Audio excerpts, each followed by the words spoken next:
What's up guys, Ale Chugger here, and today it's my top 5 tips for pushing into Auric Damnation, so let's fucking go. The first tip is going to be learn how to play defense. Now, if you're not just swinging away with your weapon or using your ultimate, the best way to build space and to regroup with your team is going to be learning how to play defense. You're going to want to practice those side dodges, those back dodges. If you're on Xbox, there's some settings you can change. I'll put them in the description to make dodging easier.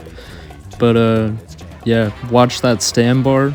You can basically block infinite attacks while you still have stamina, so make use of that. Make use of those side dodges, those back dodges. It's imperative to kite these big hordes and, you know, these mixed hordes with specials and everything, to kite them along the map with you and your team. You can see this guy doing a pretty good job of that in the clip right here. So tip number 2 is pretty much just going to be stick together.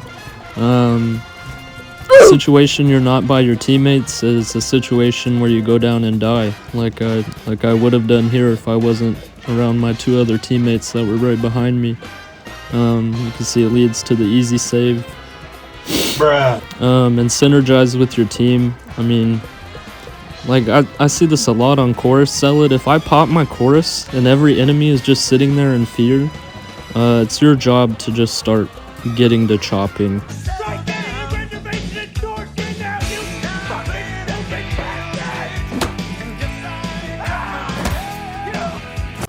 Like, same thing with if an Ogren taunts, if you know, any space that's created or CC that's dealt out by your teammates, that's an opportunity to capitalize and just rack up the kills. So yeah, if you see your teammate putting in work, then go ahead and take advantage of that. It's only going to help you.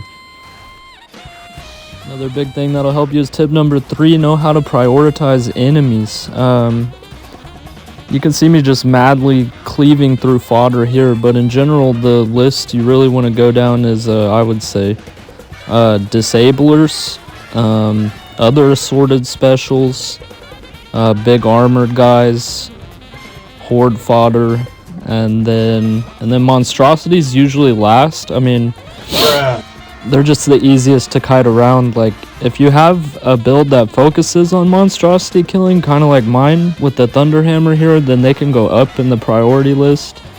But in general, I would just stick to tagging and immediately murdering any of those disablers, and then you can really start to focus on the rest of the map.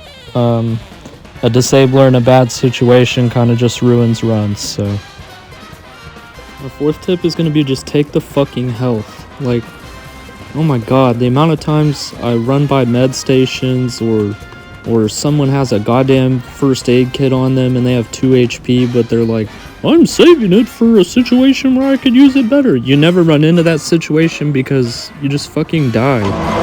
Like, if you pass by a med station and you know, like, you're gonna make significant progress before another one, like, just take it. If you have 1 bar, 2 bars missing, just be safe. Just take the health.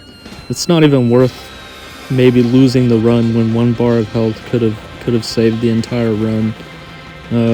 Even if you're running martyrdom like I do and you want to be low health, just use the med station, clear that corruption. Make sure you throw those first aid kits down on like any sections where you're gonna have to hold off a big horde or anything like that. Just do it.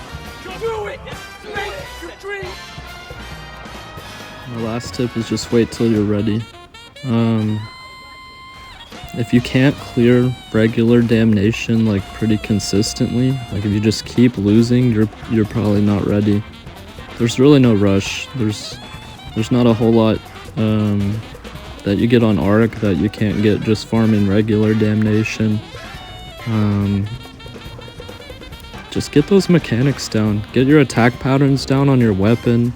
Figure out the best uses for your ult, where you fit in on your team, where your positioning should be. Just yeah, there's no rush.